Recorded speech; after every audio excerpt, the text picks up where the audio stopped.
Good evening, everyone, and thank you very much for joining Heritage Talks Online. My name is Heather Darch, and I'm here tonight with Glenn Patterson, and we are project directors for the Quebec Anglophone Heritage Network. We like to call it QAHN. QAHN is a nonprofit organization whose mission is to promote and protect and preserve the history of Quebec, and in particular of Quebec's English-speaking communities spread right across the province. You're welcome to become a member of QAHN, and membership is open to everyone, including community groups and heritage organizations. And you can go to our website at QAHN.org to find out more about us. Membership gives you access to our interesting programs and our projects and to our quarterly publication called Quebec Heritage News. And this is a fantastic publication written by people from our membership and from our network. And it's filled with really great stories and images about history and places and people and events that you usually wouldn't hear about in a history textbook. And Quebec Heritage, we've also produced Historical Views. This is our new publication. It comes in 2 volumes, Historical Views, selections from Quebec Heritage News, 2000 to 2020. And this publication has also been written by people who have written for Quebec Heritage News. And it comes with the added benefit of a 10% discount if you're a member. So a great time to become a member for sure, and learn about our history right across the province. For first-time new members, you can take advantage of a 30% discount that we're offering. That's a $20 for a 1-year membership. And if you'd like to claim the discount and you're not already a member, you can send us a message on our Facebook Live tonight or in the chat box if you're on Zoom. Just say that you'd like to be a member and we'll provide you with the instructions on what to do. I would like to thank the funders who helped make this program possible, including Canadian Heritage, the Secretariat for Relations with English-Speaking Quebecers, the Chalkers Foundation, the Zeller Family Foundation, and the Townshippers Foundation. This is actually our last evening in our Winter-Spring series for 2021. But if you've missed any of our other presentations that have been going on since February, you can go to our Heritage Talks Facebook page.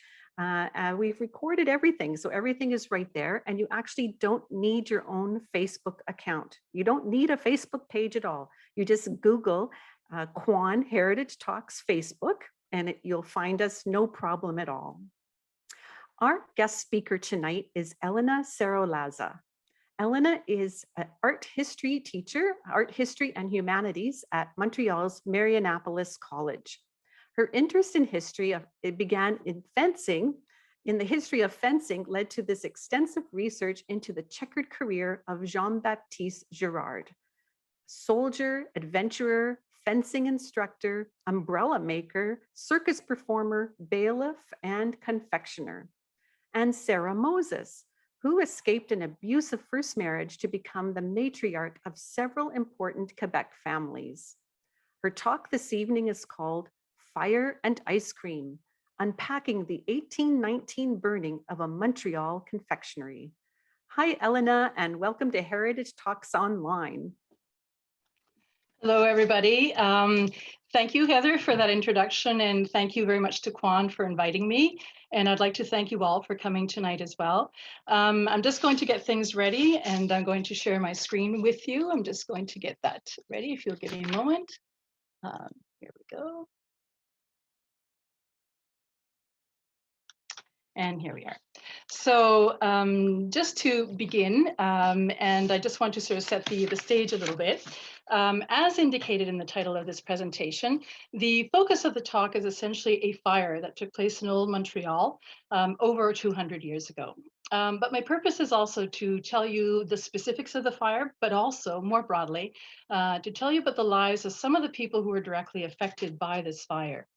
If you consider that when you're watching the news, you might see a fire being described, and usually you will feel some form of sympathy for the people who are suffering in the fire. But unless you actually know the people or the fire happens to be in your neighborhood, there's a certain sense of detachment with the actual event. So in telling the story of this fire of 1819, I hope to show how it's possible to learn quite a bit about so-called ordinary people. Heather just mentioned, these are the stories that don't usually make it into the history books. And in so doing, I hope that you'll become a little bit more connected to events that happened even as long ago as 200 years. I'd like to emphasize that in terms of the research that I did for this particular story, much of it I probably would not have been able to do, say, 15 to 20 years ago, because a lot of it now is stuff that is available online. This is thanks to so many archives that are now scanning and they're digitizing their collections and they're putting them online, so they're very easy to access. Otherwise, I would have been having to travel an awful lot to get this information, but most of it was acquired online. There were a few archives that I had to visit in person, so I'll be mentioning those as well. But be aware that you can do this kind of research also and unearth those stories about those ordinary people. Another thing I want to mention is that I'll be showing lots of images of, say, newspaper articles. Don't feel that you have to read the text that's there. It's really there as an illustration. And I've highlighted some of the key sentences in the articles that are most pertinent to the story that I'm actually telling. So in terms of getting started with this, I chose this image that you see there of a rather dramatic fire. But if you notice the date on it, it's 1871. It's not 1819. There are no images that I was able to find specifically of the fire in Montreal in 1819. But it is a fire in Montreal. It is on Notre Dame Street, and that is where the fire took place in 1819. And I think despite the difference in decades, it still conveys the horror and the drama of those kinds of events. And you can see people leaping out of windows, and there's something similar that kind of happened in 1819 as well. So I'll be giving you quite a few details about what the fire was actually like in 1819, but I'm going to start by showing you here a rather brief description of the fire or account of the fire. And I've chosen this particular newspaper item to illustrate a few things. First of all, you'll notice that it's from Portsmouth, not Montreal. This is Portsmouth, New Hampshire. Just to emphasize that that this fire actually made the news in several newspapers in Quebec and Montreal, but also in the United States. And in this article, if you notice over here, there are the names of the people who were affected by the fire mostly, and I'm going to single out Mr. Girard that Heather mentioned in the introduction, and his full name is Jean-Baptiste Girard. And as you see in this particular article, it mentions that he was formerly of Portsmouth. So this is why I'm showing you this little article as well, because this is a well-traveled gentleman. So it's part of the story that I'm going to tell about him that I want you to get to know. So I use the fire image to hook you into watching this presentation, but I want to show you another image that I've put together to maybe represent a little bit more authentically who we're going to be talking about. And this is Jean-Baptiste Girard, who was one of the main victims of the fire. And I'm showing you here one of the many samples of his signature that I was able to find. And it shows quite a flourish, I think, and it maybe reveals a little bit of his personality. You'll see if this is the case as we move along with the story. And below I have this sort of maybe cryptic little image of a fencer who, instead of holding a sword, is actually holding an umbrella. As I tell you more about Mr. Girard, I think this will make a lot more sense, but it's there just to encapsulate his personality to a certain extent. Now, Heather mentioned that my sort of discovery of the story, if you like, actually came about in a roundabout way, because it was actually, I was researching Girard as a fencer. I was interested in the history of fencing, and I came across his full story, which eventually led me to the story of the fire. So the way that I encountered the story of the fire was through researching through the newspapers. And initially looking through newspapers to try to find any mention of this Girard, who was one of the first fencing masters, fencing teachers in Canada. I came across numerous little articles that connected with him. So I'm going to show you here one of them. This is in the Montreal Herald of March of 1816. I did indeed find an ad advertising Mr. Girard's fencing school. And it sort of specifies here that he even will be giving sort of private lessons. And he also mentions at the bottom here that he will give lessons in English or French. It will be an advantage to those who speak either of the two languages. So he's very conscious, and he puts ads also in French newspapers. So I found this rather interesting reference to him, but I also found in the same newspaper this other mention of Mr. Girard, who is the same one, because he also mentions over here that he can be contacted at Mr. Girard and Palmer's or Palmer and Girard's on St. Vincent Street. St. Vincent Street is one west of Jacques-Cartier Square, if you're familiar with the Montreal, the old Montreal streets. And over here, we see in the ad in the right-hand side that Palmer and Girard are actually a business of pastry and confectionery. So I suddenly sort of discovered that this rather intriguing man who was both a fencer, a master of fencing, and a confectioner. And I thought that was a rather curious mixture. And so this is what started me on just trying to deal with my curiosity and trying to find out a little bit more about him. And here I am many, many years later, having dug through his story and found out quite a few really interesting things about this individual. I found his name in very many documents. I'm just going to share the summary of what I discovered, but I will share one unusual source where I found really very important information that set me on the path for discovering more stuff about him. And it's this. It is a book written by Joseph Sansom. And Joseph Sansom was an American merchant, but his real love was literature, history, art. He was a bit of an artist himself, and you can see in the top right-hand corner, it's a self-portrait of Joseph Sansom. And he loved traveling. He traveled extensively in Europe and wrote extensively about those travels. And he also traveled in Canada. And very specifically, he was in Montreal in July of 1817. And lucky for me, while he was in Montreal, he ran into Mr. Girard, and he actually describes him in his book. So I've copied out here the extracts, the parts of the book where he actually describes Mr. Girard, and he confirms indeed a confectioner. And he gives me a few additional bits of information that are really very intriguing, very interesting. They were mostly discussing, it seems, wine and the weather. And in discussing the weather, Mr. Girard revealed that he had been in Pondicherry. And Pondicherry is actually in India. So this is rather interesting, very well-traveled man.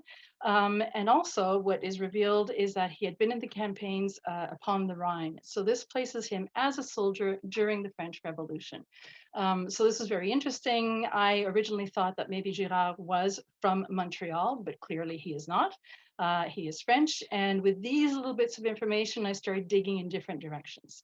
So I'm going to share with you some of the background that I discovered about Mr. Girard. I won't linger too much on it, but just to give you a sense of the man and what led him to eventually find himself in Montreal on fire eventually. So first of all, in terms of where he was born, where he's actually from, I discovered that he is from the town of Belfort in France.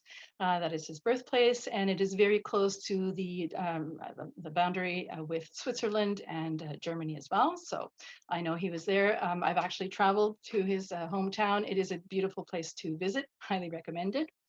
I did indeed confirm what Sansom says, that he was a soldier. He was indeed in the army. The local census indicates that he was a soldier. And I'm showing you here, these are modern day reenactors that are showing you how they would have been dressed in terms of members of the infantry. And I do know that Girard was a member of the 109th Regiment, or Demi-Brigade d'Infanterie de Ligne. And there's evidence that he may have enlisted as young as age 16, which is really quite young, but not unheard of at the time. There was a lot of enthusiasm for the French Revolution, and there were some very young people who were signing up. And I was also able to find that sample of his signature when he was 15. So he came from a comfortable family, well-served place socially, and he obviously had a good education. So there's his very early signature as a young man with a lot of flourish, not quite the same as the adult signature, but maybe revealing a little bit of this adventurous character, which is the way that Sansom actually describes him. So I know that as part of the army, he traveled quite far. And as is mentioned by Sansom, he did go to Pondicherry. Today it's spelled Puducherry is the correct modern spelling for it.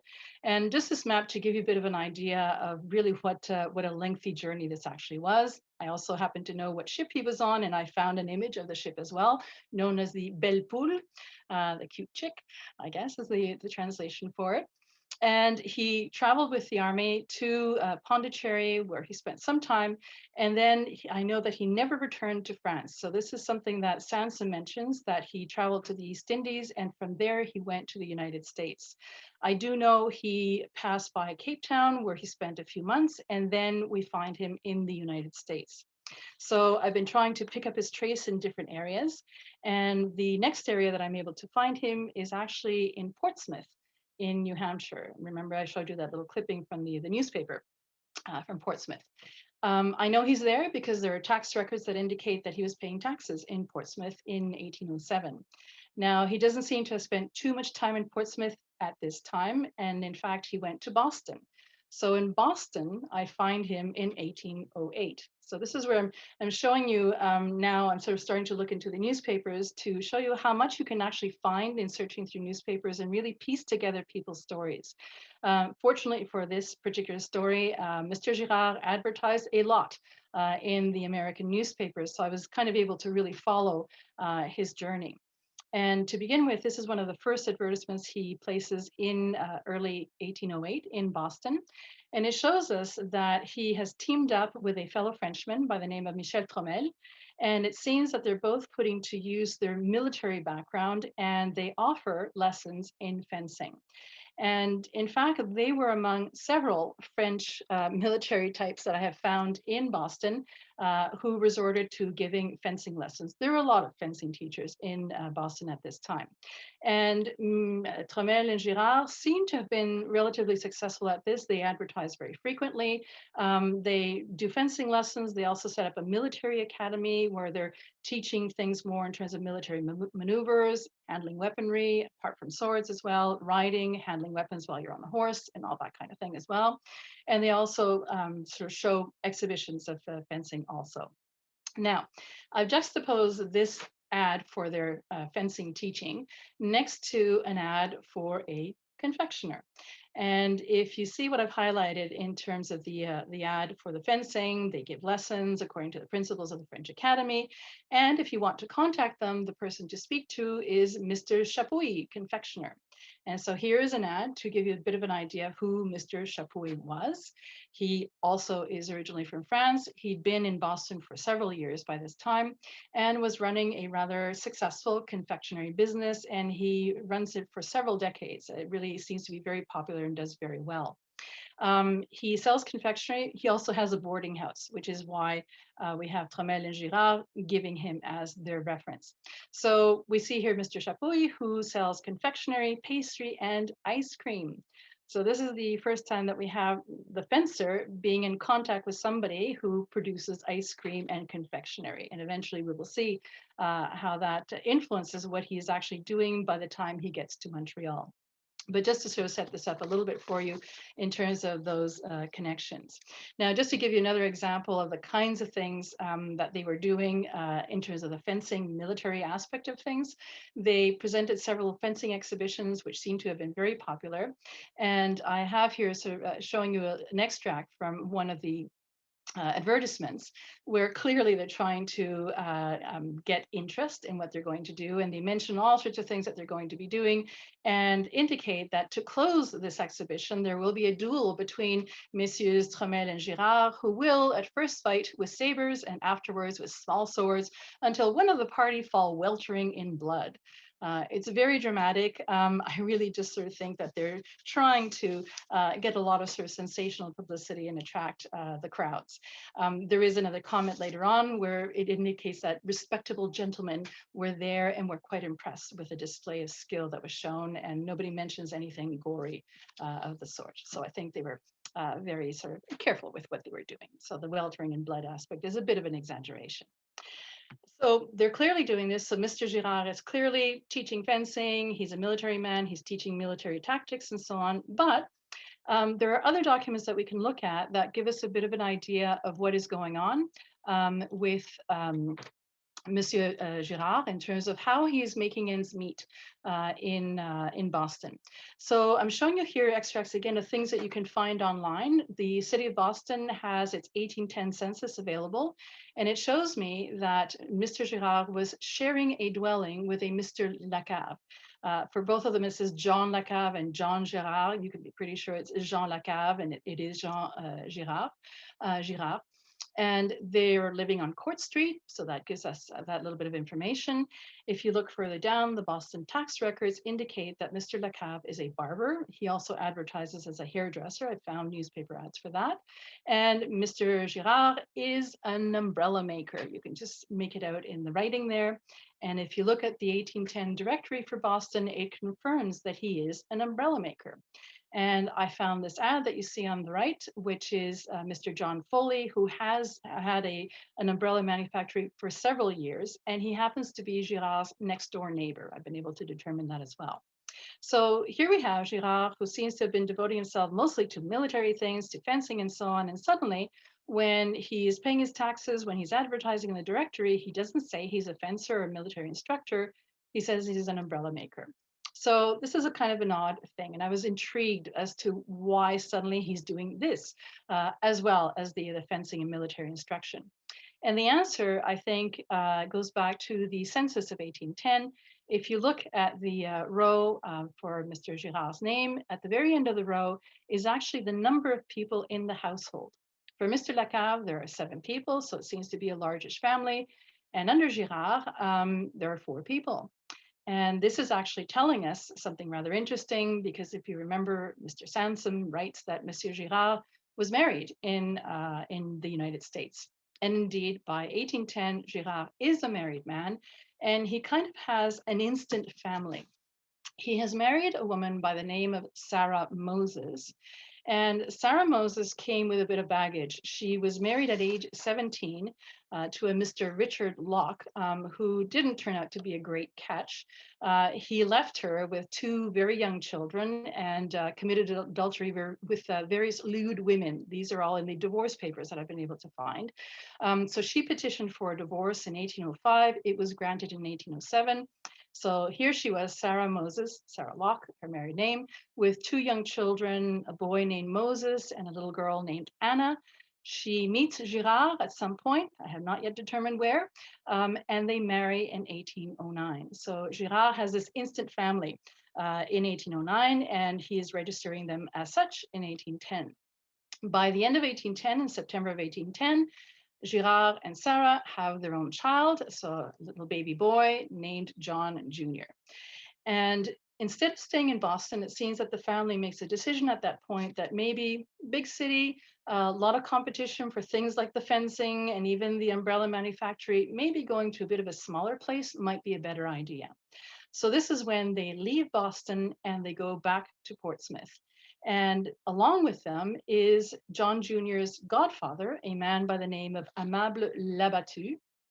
And here we are in the Portsmouth newspapers, and we find that Mr. Labattu happens to be a confectioner. So yet another connection. We had Mr. Chapuis, who was boarding Girard, and he was a confectioner who may have taught him a few things, or simply from observation, Girard learned a few things.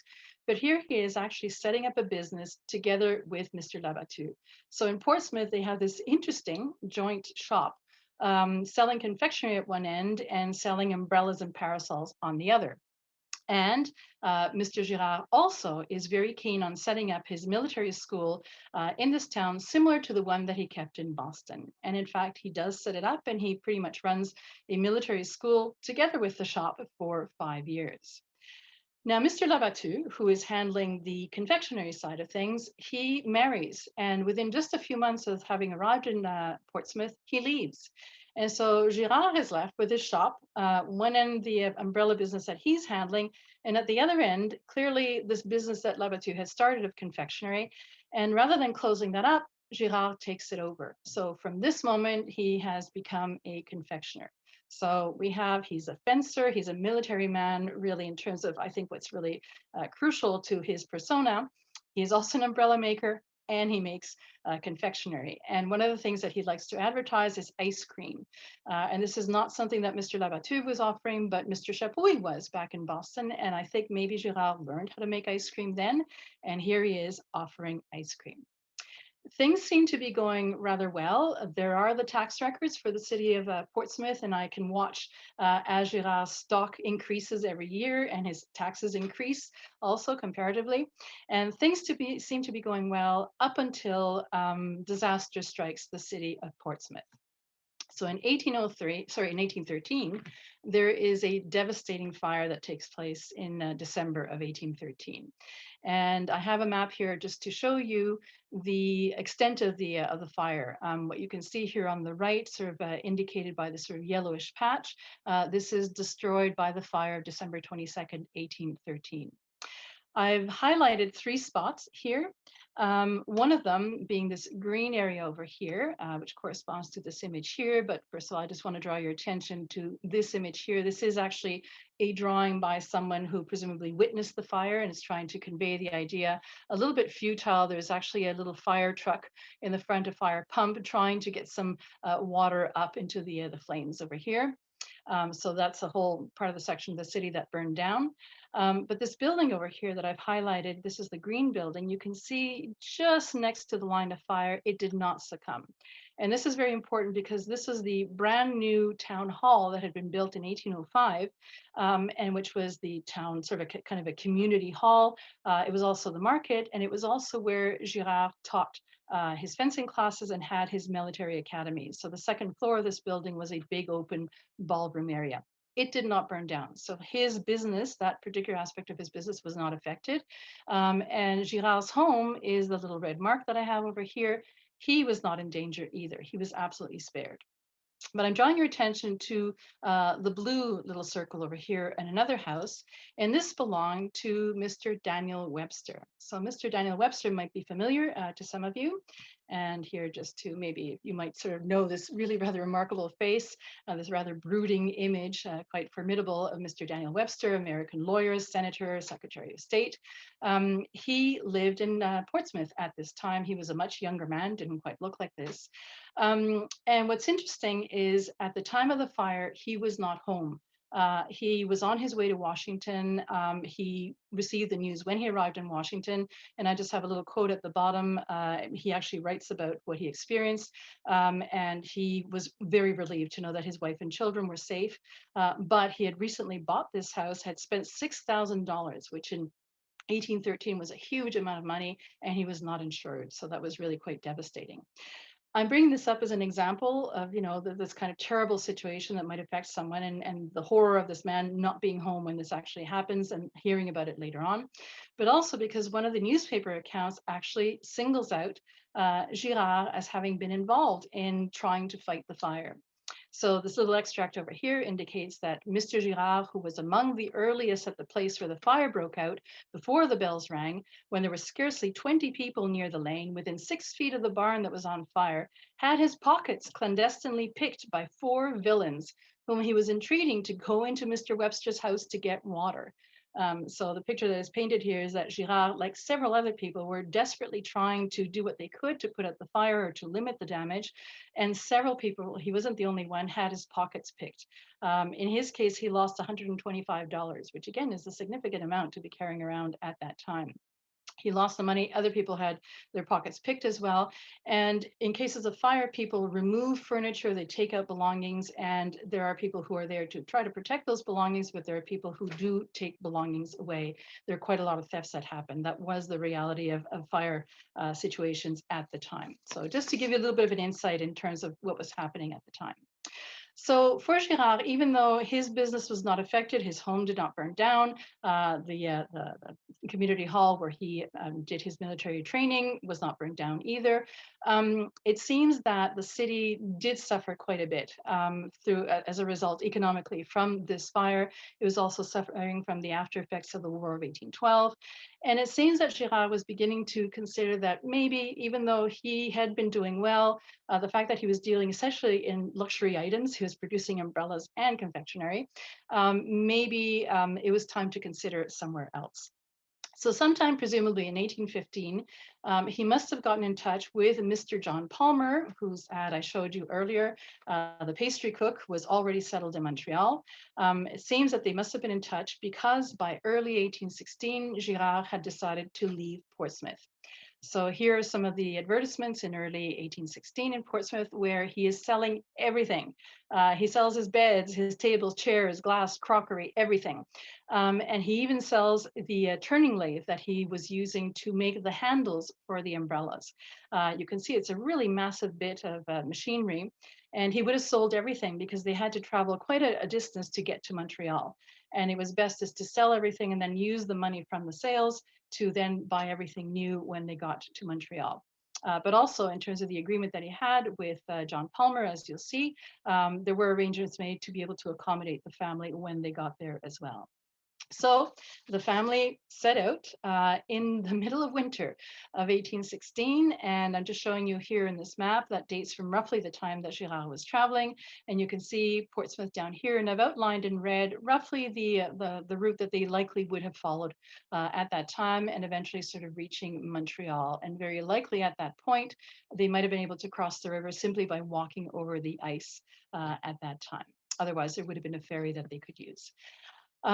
They arrived, it seems all of them in one piece. And here is a lovely view of Montreal, roughly from around that time. Obviously more summery weather than they would have encountered in maybe late February, early March when they arrived. And here just to point out some landmarks, the church in the middle. This is the old Notre Dame Church. Keep that in mind because Girard's premises on Notre Dame Street will be just nearby this church, just a little bit to the left as we see that in the image. That church no longer exists. It has been replaced by the Notre Dame Basilica that we know a little bit more nowadays. So Girard arrives in Montreal, and he sets up his partnership with Mr. Palmer. And so here we have the agreement between Mr. Palmer and Mr. Girard. It sets out all the conditions in terms of this partnership, including that both families, the Palmer family and the Girard family, are going to be living together in the building that has the shop. This is actually a very large building on St. Vincent Street. It is no longer there, but very large premises, which are now going to be shared by the two families. Girard's family is 2 adults and 3 kids, and Mr. Palmer and his wife had 2 young boys at this time. So the two families were going to be sharing the premises and so on. If you look at the bottom, there's the date that I have there indicating when the agreement was signed. And you can see there that the agreement was signed on March 11th, but the agreement was canceled on March 30th. That hardly seems like a very lengthy partnership between the two of them.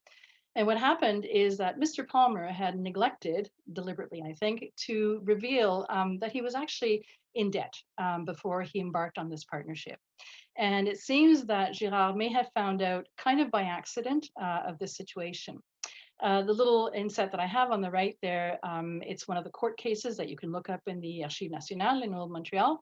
And this indicates that Mr. Palmer was owing 21 pounds to a Mr. John Roy. He also owed more money to other people, as I've discovered. But in this particular case, there was a notification that was sent, or a writ that was delivered to Mr. Palmer's address. Now, when these notifications are delivered to, they're basically summons to appear in court, the person delivering it, which will be a bailiff, will indicate in a note who received the notification. And when it's the person in question, it will indicate it was handed to Mr. Palmer. If it is the spouse, the wife, for example, they would indicate it was handed over to Mrs. Palmer.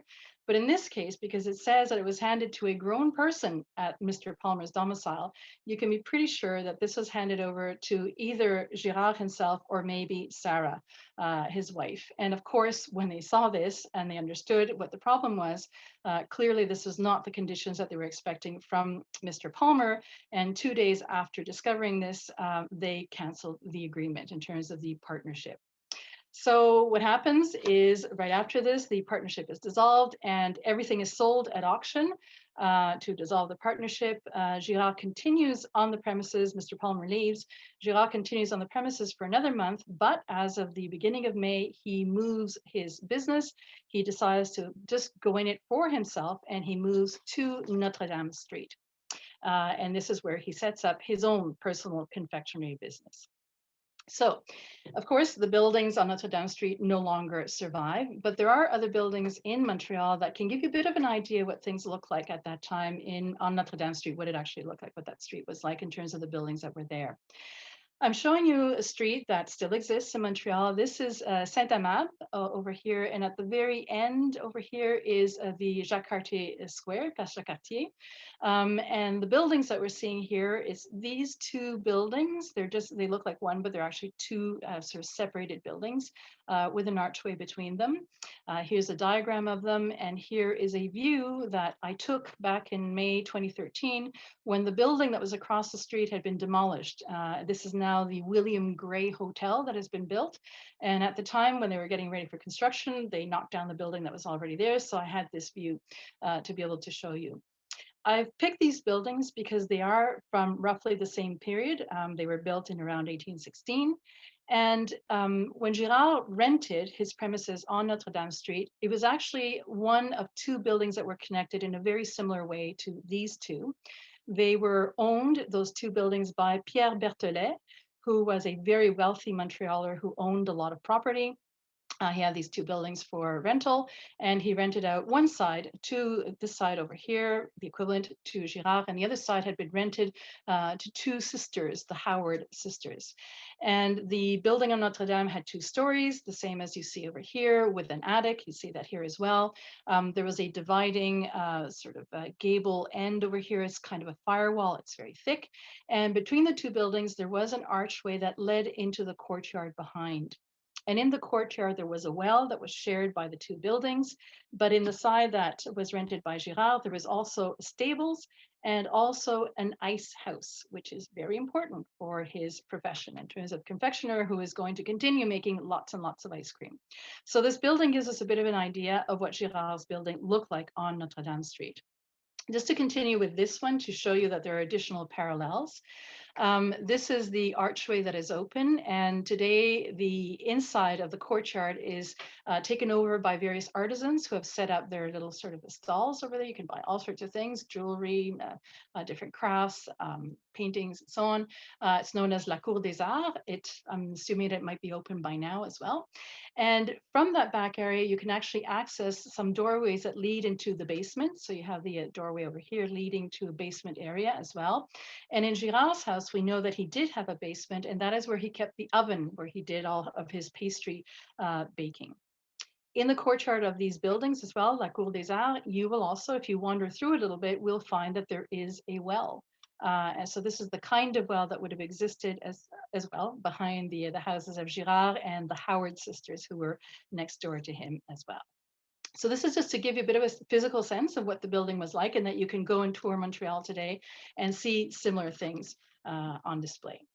So we move now here to the situation for Girard. He moves to Notre Dame Street, and he rents the location from Mr. Pierre Berthollet. But in fact, what he does is he buys a completely already established confectionery business that was being run by a fellow by the name of Paul Counts.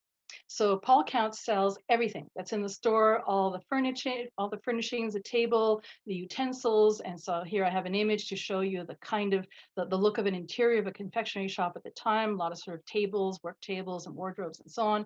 And on the right over here, I'm showing you some of the sort of utensils, materials that they had. And these are molds for creating fancy ices, as well as part of, sort of giving your ice cream a really fancy shape. So Paul Counts sells everything to Girard. And in the contract that they sign, it stipulates that Mr. Counts will not establish another confectionery business in Montreal run by himself or anyone else in order to prevent any harm or detriment to Mr. Girard.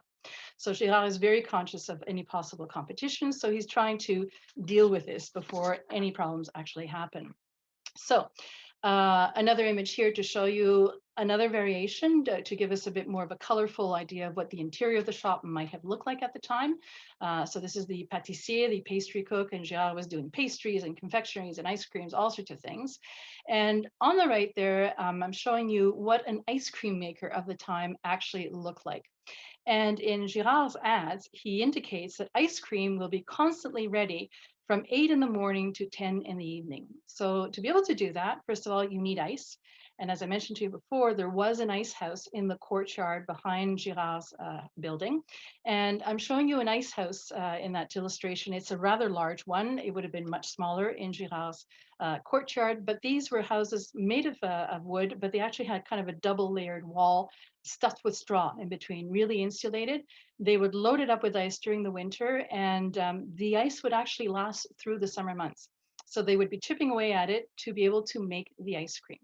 And to fully understand what was involved in making ice cream from 8 to 10 in the evening, I have a little video to show you, which I hope will work, which demonstrates the way that ice cream was being made in the late 18th, early 19th centuries. We're ready to go. I'm going to make an 18th century strawberry ice cream. I've got all the kit on my freezing table, my sorbetier, which is inside some ice and salt in the freezing pail. The recipe requires a pint of cream, a pint of strawberries, half a pint of stock sugar syrup, and the juice of a lemon. A final layer of ice and salt is put into the pail, and the blended ingredients are poured into the sorbetier. Even in the very early stages, the mixture starts to freeze on the sides of the sorbetier. From time to time, you have to spin the sorbetier around like this.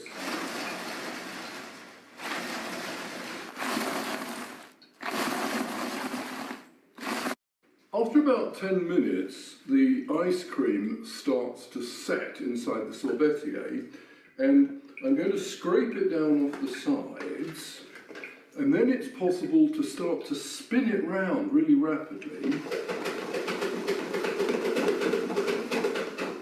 What that does, it gets air into the mixture, makes it really light and creamy.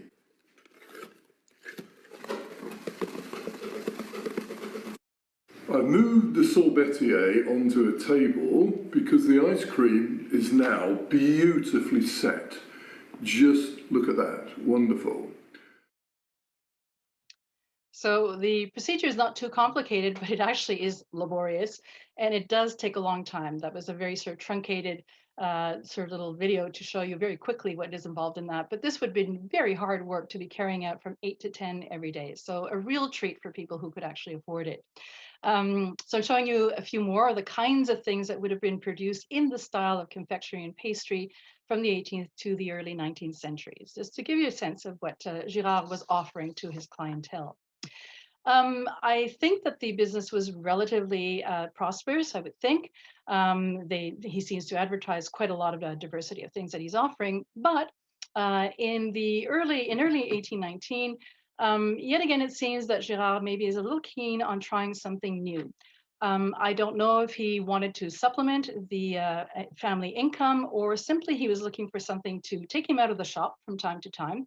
But in early 1819, he applies to become a bailiff. So I have been rummaging. This is not stuff that you can find online.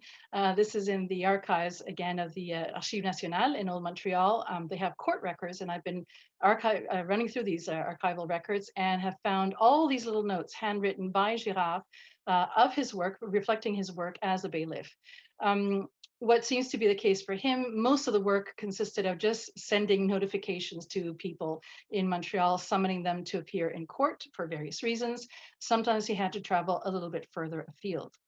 And it is one of these particular journeys further afield that concerns us most in terms of the story of the fire. So just know that he was a busy man, confecting things and also running around sending these notifications. So the particular notification that is of interest, particularly with us here, is one that he took to a Monsieur Seurat. This is in the case of Dorion versus Seurat, because Mr. Seurat obviously was owing a debt to Mr. Dorion, and he was being threatened with the seizure of some of his property. Seurat lived in Sainte-Geneviève, and he had property in what they describe as Pointe-Claire, but it's actually Beaconsfield nowadays. And it was the property in Pointe-Claire, Beaconsfield, that was going to be seized. So Girard had to take the notification to the tenant who was living in Pointe-Claire, the Beaconsfield site, and also he had to go and notify Mr. Seurat, who was in Sainte-Geneviève. So he set out on this particular journey between October 24th and October 27th of 1819. And I have here a map showing you the very likely route that he actually took. So quite a ways, quite a journey. And you can see here, this is where he was going. Pointe-Claire village is this little blip over here. And this over here is the actual location, which if you're familiar with the area of Beaconsfield, this is actually Centennial Park. Where Centennial Hall is today. So there was a different building there in 1819, but that is exactly where Girard was going. So presumably he sent a notification to the tenant who was living there, and then he had to travel up to Sainte-Geneviève and then eventually make his way back home. Now, not the ideal time of the year to be traveling. He was going by horseback, but maybe it was good for him to get out of the city because there was something very specific that was bothering him at the time. So this is what the situation was. On the left, I'm showing you a list of items that Girard has compiled, amounting to 52 pounds, again, a substantial sum, that are owed to him by a certain John Burns. And it turns out that Mr. John Burns is his brother-in-law. Sarah's sister Mariam had joined them in Montreal, met Mr. Burns, and married him in July of 1818. But it seems that things did not go very well because by August of 1818, Mr. Burns doesn't seem to be eating at home. He's taking all his meals at Girard's establishment. He's supposed to be paying for them. So this is why Girard is drawing up a bill, which hasn't been paid a year later. And Girard is also paying for money to be sent to his wife, who apparently by October, some 2 months after being married, has returned to Epsom to her family. And Girard is sending her money on behalf of her husband. So he wants that paid back. And he's also paying for a doctor for Mr. Burns. So he's tired of this. So he is suing Burns to pay for this amount that is owing. And what happens is that Burns turns around and says, no, I do not owe you anything. But in fact, you owe me 99 pounds. And so the whole thing was being dragged through the courts. And their next court date was intended for December 6th, where they were all going to be presenting their evidence. So all this is lurking in Girard's mind, I think, as he's traveling out to Pointe-Claire and Sainte-Geneviève. And as I mentioned, the weather was not the greatest. And we happen to have this really very interesting record that's kept in the McGill University archives. And this is McCord's meteorological register. And Thomas McCord and John Samuel McCord began keeping records of daily temperatures and conditions in Montreal starting in 1813. And I've got a copy here of the page that covers the dates in which Girard was traveling out to Pointe-Claire, Beaconsfield, and Sainte-Geneviève. And if you look on the right, my transcription of it, the thermometer happened to have broken on the 24th, so I don't have the exact temperatures, but they were hovering around zero. So not, not terribly cold, but not particularly pleasant, specifically if it was raining. So there had been a couple of days where it was raining. The 25th was not bad, but the 26th it began to snow, and it continued to snow on the 27th. And if you note here, the McCords have indicated the fire affecting Counts, Ossange. Girard is not mentioned. There were several people who were affected, but keep in mind these particular names. But they note the fire. And the key thing that I want to draw your attention to is that Girard was out of town at the time of the fire. So this is part of sort of the very sad story of this. And remember, Mr. Webster was not at home at the time of the fire, and Girard did what he could to try to help his family out at the time. But here he is in a similar situation where he wasn't there to do anything to help out. So the bad weather, as you can see here, not ideal in terms of the rain and the snow coming down. If Girard is on horseback, it is not ideal riding weather. So perhaps this is something that slowed him down and why he wasn't able to get into town as fast as possible. So loads of accounts of the fire. I'm just sort of showing you here a collage of them. And I'm going to go into a little bit of detail to explain to you exactly what happened. So here is a map roughly of the time that we're looking at. And just to situate you a little bit, this is Place d'Armes and Notre Dame Street. Here is that old Notre Dame church that used to stick right in the middle of the street. The Notre Dame Basilica now is over here. And this is the Sulpician Seminary, which is still there today. So I hope that helps situate you. The Centaur Theater is just down Saint-François-Xavier Street over here. So the houses that burned down are the ones that I've indicated in red. We have Girard's house over here. Next to him is the Howard sisters that I mentioned before. And you'll notice the letter K here. And this is Mr. Counts. Mr. Counts, who formerly was in this location, who had sold his business, who had signed an agreement not to set up another business. And what did he do? He actually moved into the house next door and set up a confectionery business shortly after Girard had started his. And this was very much a thorn in Girard's side. The other place that was affected was across the street, and this is Bossange and Papineau, and they were booksellers, very prominent booksellers. Their building burnt down a little bit more slowly. Many books were taken out, many were saved, many were water damaged. The other buildings that you see in yellow were threatened, but people were able to save those. And most prominent are the G&K that I've singled there. This is Gibbs and Kohlmeyer. They were the tailors to the elite of Montreal. And Sprague was, they were auctioneers, and the B is Mr. Brown, and that is where the Montreal Gazette was being published at that time. So they had to suspend a publication for that particular week because of the fire. So today, if you look at the location, this is the bird's eye view on the left, showing you the two towers of Notre Dame and Place d'Armes in front of it. You can still see the rooftops of the seminary, the Sulpician Seminary over here that existed at the time. They used water from the seminary to try to put out the fires.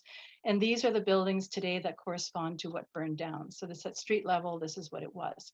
The street was a little narrower even at that time, so it was very easy for embers to be flying over from one place to another. So in terms of what people experienced in this fire, back to my 1871 image, I also have an 1852, which is what was a much more devastating fire in Montreal. And in this fire, you can see how people were removing furniture. This is what I mentioned in Portsmouth as well. People would take out stuff, try to save what they could. Neighbors would come and help with that. And they also had to watch over the stuff because there were plenty of thieves who were taking advantage of the situation. And in the case of the fire on Notre Dame Street, we are told that it started at 1 a.m. They started playing the drums. They were sounding the bells. People were yelling fire in the streets. However, several of the newspaper accounts indicate that not very many people came out at first. I guess it was 1 a.m. and people were saying, ugh, I can't be bothered to get out of bed. It's sounding too far away. They didn't bother. So by the time people did come, the houses that you saw that burned down had burned to the ground, and the efforts were really used to try to prevent more houses from actually burning down. It was noted that very likely Girard's family had to climb over the walls around the courtyard behind the buildings to be able to get to safety because the fire consumed the buildings really so very quickly. It was really quite terrible. I mentioned the thefts before, and newspapers noted that people were stealing the books that were being removed from Bossange's bookstore.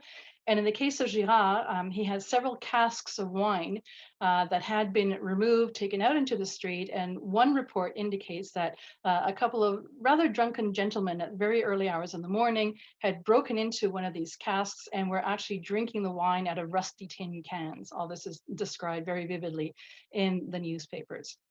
Now, in terms of dealing with the fire, just to understand how difficult it was when something like this happened, and the main problem was trying to get water to the water pumps. And so here in the bottom left, I'm showing you an example of a pump from 1792. It happens to be one of the ones that would have been used in Portsmouth. And you can see there's a deposit, not very large, of water that is pumped out through a little hose. This is a small one. This is a bigger example of a pump. And these pumps had to be constantly refilled. So here we have the so-called bucket brigade, where buckets are being passed along. It would be these leather buckets, which would be dipped in a fountain, in a well, or the river. And the image I have on the top left, this is in the winter. People would be breaking through the ice and sort of taking buckets and to fill up the big casket that was on a sled. And that would be dragged up to wherever the fire was to fill the pump. So it's a very laborious sort of system of trying to put out fires. To give you a better sense of what was involved here, I'm just going to show you a short little video to demonstrate how exactly this works. So this is a reenactment of sort of a fire pump at the time.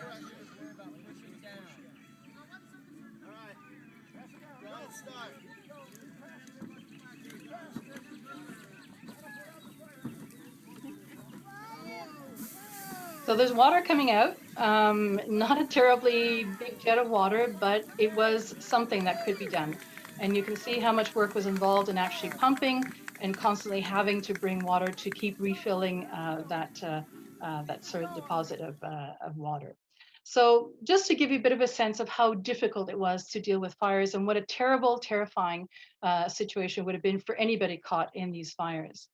Now, in the newspapers, what appeared a day or two after the fire were little notes of thanks from many people whose places were saved from the fire. And even though Girard's building was not saved and he lost absolutely everything, he did insert a little card of thanks in both the English and the French newspapers. And I'm including here the French notification, which is a little bit more heartfelt. It is his mother tongue. And I'm just going to read it to you. Mr. Girard, aware of the prompt and generous assistance given to his family during the unfortunate fire which took place last Wednesday during his absence, and full of gratitude towards the persons who showed so much zeal and eagerness on this occasion to save his property, feels it is his duty to offer his friends in particular and the public in general his most affectionate and sincere thanks. And I found this image at the bottom online, which I think may encapsulate a little bit what Girard must have witnessed as he was riding back home, and on the outskirts of Montreal would have been more fields and woods, as you see there. And he would have seen the smoke billowing up because the fire started at 1 a.m. It was put out by the early hours, but the bookstore caught fire again later on in the day. So very likely he could see smoke before he actually arrived in Montreal.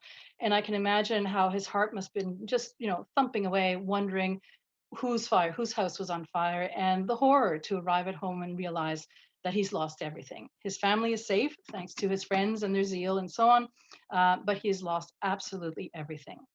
Now, bad enough, the destruction with the fire, but there are a few other disturbing factors that I want to throw into the mix. I'm watching the clock, and I know I've been talking for quite some time. I'm sort of getting to just a few little sort of footnotes to the story to put it in a bit of additional context that I hope you'll be interested in. So the first thing that I want to point out, the fire consumed everything very quickly. And in the newspapers, we have these comments. The first report was that the fire had originated in Mr. Girard's bakehouse, but his family denied this and affirmed that they first perceived it in their garret, between which and that of Mr. Count's there is only a thin wooden partition, and that it therefore might have begun in that of Mr. Count's. So this is rather interesting because remember, Mr. Counts, despite what was agreed upon in the sale of the business, has moved in exactly next to Girard and set up his own confectionery business. Now, I'm showing you here as an illustration, buildings that exist today in Montreal. This is the Maison du Calvet, one of the oldest houses that survive in Montreal. And next to it is another house. And you can see that between the two houses, there are these stone walls. These are on the gable ends. And the case of these two buildings, there's one stone wall here that sort of connects with this building, and this stone wall here connects with this building. They're both of slightly different heights, so therefore their stone walls are different. But in many cases, when houses were roughly the same height, they shared one stone wall between them. And what happened with Mr. Counts is that when he moved into the premises next door, the building only had one story, and he wanted to add another story. And instead of wasting money building a separate wall, he contacted the owner of Girard's building, this is Pierre Berthollet, and asked him, can we just sort of share the wall, because Girard's building had two stories. And Mr. Berthollet seems to be very amenable to this, and he agrees. So Counts will be permitted to use this wall to support the roof of the new story on his building. He is allowed to remove the plaster covering, but may not do any demolition. And in exchange, Mr. Counts will carry out repairs to Berthollet's roof and ensure that it is watertight. So even though there was supposed to be a solid stone wall, no demolition was supposed to have happened, what we're told in this our article, the previous one, is that there is only a thin wooden partition. So for me, that seems a little bit suspect, especially because if we consider Mr. Counts' condition. Earlier in 1819, he was having lots of problems with his finances. He was very much in debt. So much so that the building that he had on Notre Dame Street was going to be seized by the courts, and it was going to be sold at auction, surprise, surprise, 2 weeks after the fire. So what happens with the fire? is that the property is sold at auction. So here is an ad just sort of saying the lot in ruins, the property of Mr. Paul Counts, will be sold at auction, which they are. So he's able to pay off his debt with the sale. And he also is able to collect the insurance money for the fire. And so here we have him sort of announcing that he is sort of setting up business again. And he very specifically takes this opportunity to acknowledge his obligations to the agents of the Phoenix Fire Insurance Company for the promptitude with which they have paid the amount of his losses by fire. And with all this money, Mr. Counts is able to set up his business again on St. Paul Street, and he seems to have money left over to buy a horse, and thus he begins many, many years of running in the horse races. So he has a bay mare called Dove, which in this particular case appears to lose, but he has a few very successful horses later on. So for me, there wasn't any investigation that went on in terms of finding out, well, where exactly the fire started and so on. But I sort of feel there's something very fishy about this very thin partition between the two buildings and how much Mr. Counts benefited from this, and Girard lost everything. So Counts is able to rebuild and his primary competitor is gone. Now, if you remember the story of Mr. Burns, sort of a connection with Girard, and here I'm recapping some of the main incidents with Mr. Burns, just to remind you that Girard sues Burns for 52 pounds. Burns winds up in jail briefly, and then he countersues Girard for 99 pounds. They decide, okay, we're going to meet again in court to present the evidence. But in the meantime, Girard's home burns down. On the very day that the home burns down, it seems that Mr. Burns sees his opportunity and he rushes to court and he files the following statement. The said Jean-Baptiste Girard is immediately about to leave this province, as John Burns is informed and verily believes, and is further immediately about to secrete his estate, his debts and effects with a view to defraud his creditors, and more particularly John Burns. And further, that there are now diverse sums of money belonging, due and owing to the said Jean-Baptiste Girard in the custody and power of the Phoenix Fire Insurance Company. So Burns seems to have seen his opportunity on this day to race off, and when Girard has absolutely lost everything but is due to receive money from the insurance, he basically manages to seize the assets, and they are seized, and Girard is not able to collect any money from the insurance company while this is still hanging in the air. And in fact, as you can see there on February 1st, 1820, the sheriff actually goes to Girard's house. He's living temporarily in another house. And he says, Mr. Girard hath not in his own hands or possession any estate debts or effects that I could find. He has nothing that can actually be seized. Fortunately for the family, we have Sarah's family. They live in Epsom in New Hampshire, who are very generous. And her parents, Sylvanus and Mariam Moses, offer their home, their farm to the family. And essentially they offer their home and family to them, and in exchange for being taken care of. So in consideration that the said John B. Girard and Sarah Girard support the said Sylvanus and Mariam Moses so long as they may live. So they won't have to pay for this property if they take care of them throughout their years. So this is a very generous offer that is made. And in fact, Sarah, her children, Moses and Anna, who are now young adults, and John Jr., who is about 10 years old, they leave Montreal and they go to Epsom. Girard stays behind, presumably to try to deal with this whole business with John Burns, and to continue working as a bailiff, maybe to make a little bit more money and maybe pay off whatever little debts that they actually had at the time. So to wrap up the story of Mr. Burns, it continues. The Girard family has left, Girard stays in town, and John Burns gets into more trouble. So here we have him in June of 1820, June 14th. He's being sued for $150 that he owes someone else.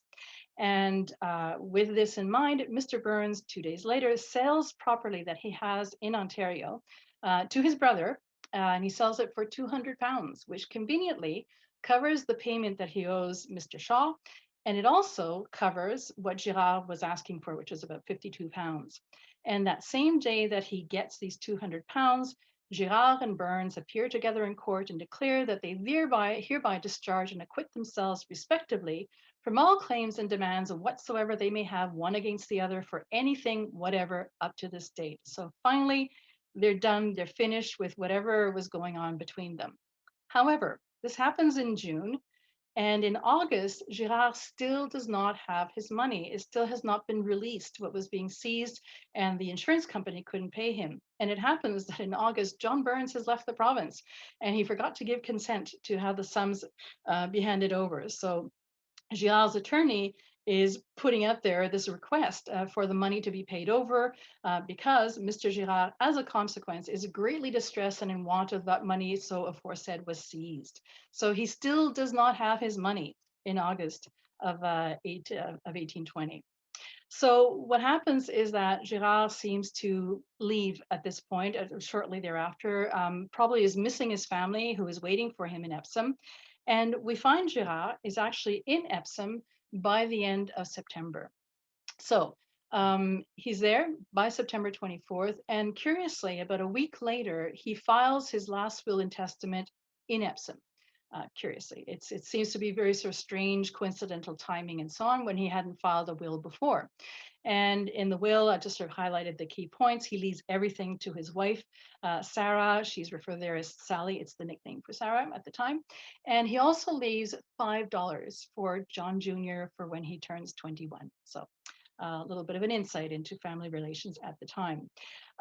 So he files this, and in the meantime, there's another document that is filed back in Montreal, again by Girard's attorney, and it's October 4th. And he still doesn't have the money. He's still asking to be permitted to pay over to the said Jean-Baptiste Girard the amount of monies belonging to him. He still does not have the money from the insurance nearly a year later. What exactly happens after this, I'm not sure, but I do know that Girard actually returned to Montreal. And the reason I know this is that the next records that we have for Girard, unfortunately, are the death notices. So in November, he is in Montreal and he has died on November 22nd.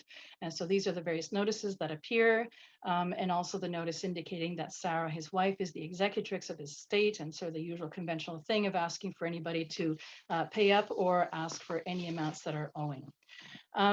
So I do not know to this day what actually happened, whether that money was actually paid over, but it's kind of a sad ending to this really rather agitated life, you might think. You might sort of describe it as such. Mr. Sansom said, you know, Girard was very much of this adventure, and this is one last adventure that wasn't so wonderful.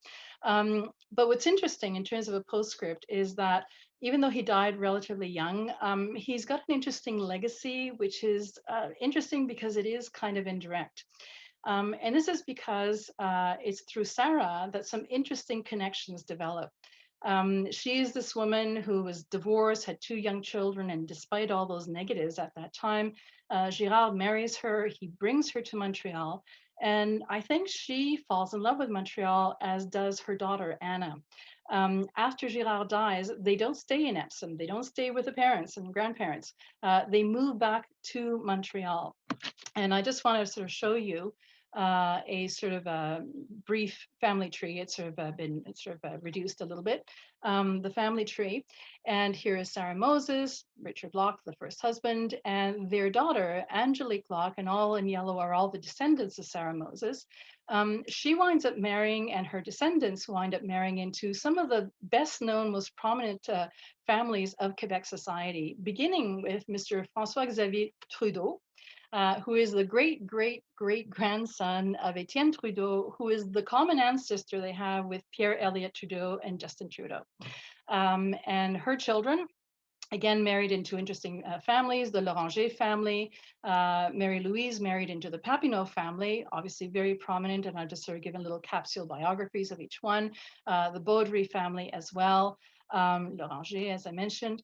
And in terms of sort of bringing it up to date into the most present that I was able to do, I found Marie-André Papineau, who was the wife of Paul Gérin-Lajoie, who was Minister of Education for several years in Quebec. So rather prominent Quebecers, and in some interesting ways connected to Sarah, and ultimately they're here, or Sarah was here, and therefore her descendants who blended in with Quebec society are there thanks to Girard having brought them, even though they're not directly his ancestors, his descendants. Bringing back, in terms of just wrapping things up, Girard's sort of image here, I hope that you will see a little bit more now behind the flourish of that signature, and that the funny little man, little fencer with an umbrella instead of a sword makes a little bit more sense right now. But I want to leave you with one last set of images that I think help to wrap up Girard's story in a bit of an interesting way. I'm showing you here a rather interesting sculpture. This is the Lion of Belfort. So this is Girard's hometown. And this is a sculpture that was created by Bartholdi. And Bartholdi is the same artist who created the Statue of Liberty in New York. And this particular lion was created to commemorate the valor, the bravery and steadfastness of the people of Belfort during the siege of the city in 1870 during the Franco-Prussian War. This lion is carved into the mountainside, as you can see there. It is huge. It's 11 meters high by 22 meters long.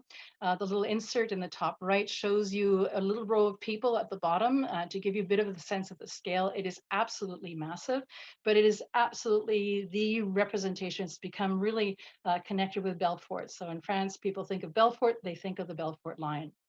And in a very interesting turn of events, Montreal happens to have a Belfort lion. So if you go to downtown Montreal and you go to Dorchester Square, this is sort of the view just north of René Lévesque, the figure on the left that shows a miniature version. It's about, I guess, a couple of meters long by a meter high, much, much smaller than the real thing. And this sculpture is actually a tribute to Queen Victoria's Diamond Jubilee of 1897. Very strange that it was commissioned by the Sun Life Insurance Company, and they requested that the artist create a lion, and they specified that they wanted a very specific lion because Bartholdi's lion was regarded as the finest work extant, representing a lion of that sort. So it has really so little to do with Queen Victoria, but I think everything to do with the people of Belfort. And the way that the sculpture is positioned, it is looking south to the other section of the park on the other side of René Lévesque, and that is known today as Place du Canada, but it's actually formerly the Saint Antoine Cemetery.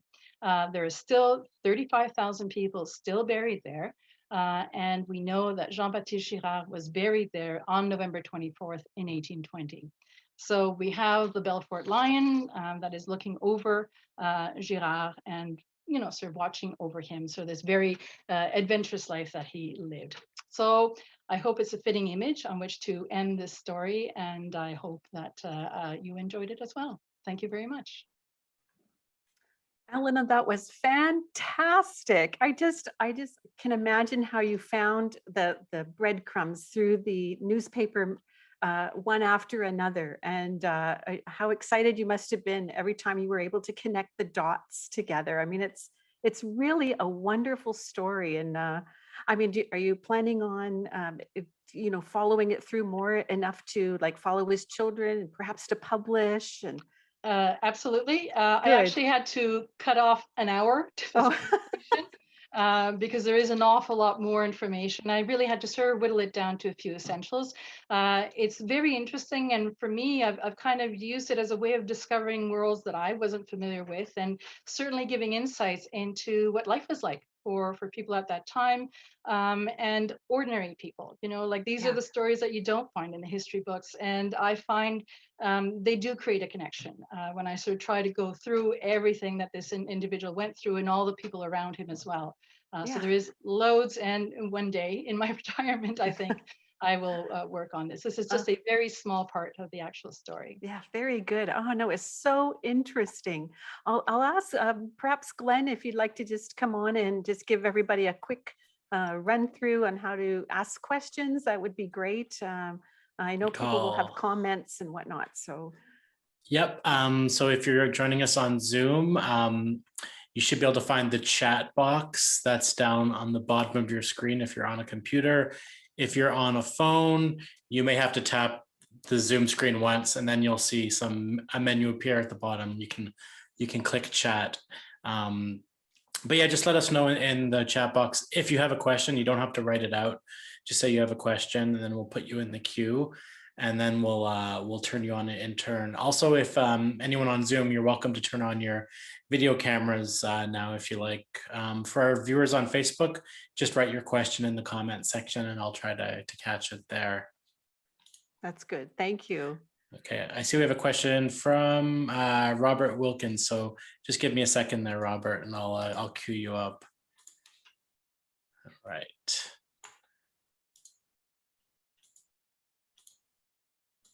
Okay, Robert, I just unmuted you. Hi. Hi. You can hear me. Elena, that was absolutely fascinating. I'm mesmerized by the research that must have been involved in it. So I actually have several questions. One, how did you stumble upon this individual and develop an interest in him? How long have you been researching it? And I assume it's an exercise of local history. I mean, there's no academic connection here. You're not preparing this as a thesis or... No, I'm doing for my pure pleasure. This is what I do to relax when I'm not teaching. This is where I go to just get into a different world altogether. In terms of answering the questions, I've been working on this now probably for 10 years, I think, where I stumbled across the story and thought I was just a little curious, and then it's become much more. So my intention is to eventually publish it. In terms of how I came across this, that's what I cut out of this talk, because I thought it was just going to lengthen it too much. I mentioned I'm interested in fencing as exercise, but also historically. And I was glancing through the Canadian Fencing Federation website one day, and I looked at the section. It said History of Fencing in Canada. And on that page, it said fencing began in Canada when Maître Girard set up his fencing school in Montreal. I thought, oh, that's kind of curious, in 1816. And so I looked it up, and I realized he's not the first. By the way, there were other people in Quebec City who were earlier, but that just started me. And then I stumbled on the newspaper article showing that he was a fencer and a confectioner, and that just hooked me. And so then I just branched off in different directions. And you've been, for example, you've been to France. I have. Pursuing your interest. It reminds me of interests that I'm involved in as well, how you can get distracted and all of a sudden latch onto the story. You mentioned the Saint Antoine Cemetery, and you said that you believe that there were still 35,000 people buried there. Yes. Because I know it closed around 1852-53, and the city of Montreal maintained it as a graveyard until about 1869, 1870, whereupon they decided to create Dominion Square. They gave people the opportunity at that time to move their loved ones to Côte-de-Neige. And you know for a fact that his body was not moved. I don't for sure, but it was only a very small number that were moved. I don't know if you sort of, I visited the site when they were remodeling Dorchester Square and Place du Canada. And I actually talked a lot to the archaeologists who were there on site before they did the modeling, because they were actually digging holes to put up the lampposts. And as they were digging, they were finding bodies that were maybe about a foot below the ground, and you could see them. Yes. And they were being very careful to remove certain bodies that they had to. They apparently are now being studied, and eventually they're going to be put into a communal grave in the Mount Royal Cemetery and Notre Dame des Neiges as well, or Notre Dame des Neiges, not Mount Royal Cemetery. But the estimate of the archaeologists that I spoke to was that there's still about 35,000 bodies there. So several were removed, about because the estimate was that there was originally about 50,000, I think. So a small number, relatively speaking, were removed. So chances are he might still be there. So it ends my story better if I have him there and the Belfort Lion is watching over him. So your question about your remark about the lamp standard, what year was that? the what, sorry? The Lamp standard. You said that they were unearthing bodies at the time of making adjustments to the street or whatever. Yeah, this was a few years ago. Maybe I don't know, not even 10 years ago. This is just in the past decade or so that they were refurbishing the square, and at different times they were digging it up. They were doing work on Peel Street, just south of René Lévesque, 2 years ago, and they put tents up, and Montrealers were walking by, they have no idea, absolutely no idea. Yeah. I knew, you knew, and I actually did get a photo of a skeleton that they were. Yeah. I cleaning. have a few of those too, yeah, that I show in class too. Very- Indicate that's what it is. It's not just a park, it is a cemetery still, so. Thank you very much. It was absolutely Thank you. fascinating. Elena, do you think that Jean-Baptiste had an assistant in his shop making ice cream and pastries while he was being a bailiff as well? I mean, it seems like too much for one person to do. That's something I didn't bring up again because I'm just trying to reduce the amount of material I Okay. had. He actually had 3 apprentices that he had hired. Ah. So this is an indication that the business was doing well. So I can imagine these young men churning away. These were teenagers and they were working very hard to get that ice cream churned Yeah. during the day. Yeah. Yeah, he I did. wondered if Sarah was involved too, but of course she would be running the household and looking after kids and. Well, her 2 kids by the first marriage, by that time, Anna would have been maybe 18, 19, Moses would have been 21, 22, Okay. and John Jr. was about 10 years old. So, you know, that not so much of a worry, but yeah, mostly controlling the apprentices. And they did have a young servant, a little girl, 13 years old, who was a servant, had been a servant with them since she was 10. So. Gosh, wow, okay. Any other questions from our audience would be great. Now is your time. I suppose I have a question. I just it's such an interesting and almost seems like larger than life character. But the Montreal he arrived in, I'm wondering what sort of social class would he have fit in? Like hearing about his descendants being related to the Papineaus and the Trudeaus. But I don't know. Was he part of an elite, or was he somewhere lower on the echelon? The only thing I can think of is that because he was dealing with a luxury item in terms of confectionery, and on Notre Dame Street, 2 houses over was Gibbs and Kohlmeyer, and they were really the tailors to the elite. And here they had this confectionery shop right next door. And when Girard applies to become a bailiff, he needs to have sponsors who are going to guarantee that he is a trustworthy man. And it's Benaya Gibb, who is one of his guarantors, as is Dr. Jean-Baptiste Girard, who is one of the first doctors in Montreal. And Benaya Gibb, the name might be familiar because his son, Benaya Gibb Jr., eventually donates a sizable amount of paintings that form the basis of the collection of the Montreal Museum of Fine Arts eventually.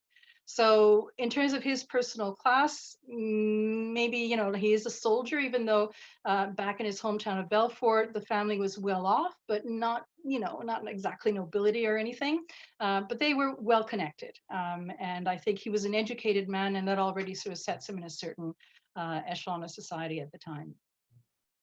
Right. Also, walking around with $125 in your pocket in the early 1800s is, yeah.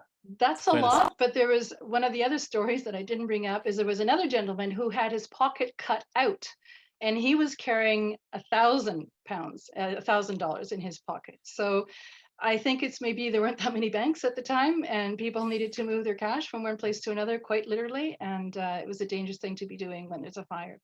So. Right. I see a few other people with their cameras on. If you can't find the chat box, you can just wave if you have a question or a comment. Otherwise, I don't see any. Let me check on Facebook. Maybe Okay, Heather, you have thanks. something.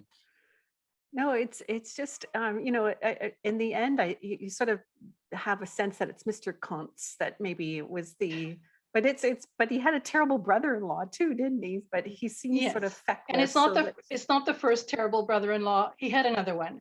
Oh no. Mariam was married before to another terrible brother-in-law who wound up stealing and being arrested in Albany and eventually disappeared. And Girard tried to help him out as well. That didn't work. So there are a few things that there's a lot more to the story that I really just scratched the surface with you, giving you some of the essentials. So. Is there a sense of what what Jean-Baptiste died of in the end? Was it maybe just stress or? I don't know. One thing, and this is really not conclusive at all, I've been looking because I've collected all his signatures and all the documents that I have. In the signature he has for his last will and testament, there's something strange. There's a little shakiness there, and maybe I'm reading into it, but there isn't the same security that I see in the flourishes of the other ones that you can see. I'm wondering if there was a health issue, but maybe just simply a broken man, because it was a lot of stuff that he went through, and didn't quite work out the way he wanted to. So. Yeah, you're right, eh? Yeah. Any comments from Facebook, Glenn? Nope, it's all quiet. Well, I guess we actually have come really to the end of our evening anyway, Elena, and it's just been such a fantastic presentation. I've just loved the story. And so I'm looking forward to the day when I pick it up in a book form. That would be wonderful. I'm No glad to talk pressure. about him. It's been just over 200 years since he died, and it's kind of fun to be able to tell his story and kind of bring him back to life a little bit. Oh yeah, for sure. So thank you again. It's just been lovely to hear this presentation, and I want to take the moment to thank all of you who've attended this evening too. This is actually, as I mentioned before, our very last presentation from our winter spring series. And we used to do this in person, but because of the pandemic year, we picked it up and we did it online. And so a lot of you have commented that you hope that we keep doing this online. It's been a lot of fun for us too, to actually expand our audience and our topics and reach out to guest speakers that up in the Gaspé and Western Quebec. And so we're going to do it online again. We're going to keep Heritage Talks online going. And so you'll start to see ads for our next series. It'll be fall, winter 2021, 2022. And so we'll be doing this again starting in the fall. So it'll be great to have you back. Some of you have been to almost every presentation. So thank you very much. And if you've missed any, like I said, you can go to our Facebook page, and you don't need a Facebook account. Just go to our page and you can find the past presentations. As always, I'd like to thank Glenn, who keeps us all on track and keeps us all calm when the technology isn't quite working just right. So thanks a lot, Glenn. Thank you very much to our funders as well, to our board of directors of the Quebec Anglophone Heritage Network, to our executive director, Matthew Farfan. Thank you very much for your support. So I wish you all a very good summer. Stay safe, and I say good night, and I'll see you again in the fall for Heritage Talks Online. Bye, everybody. Thanks, Elena. Thank you.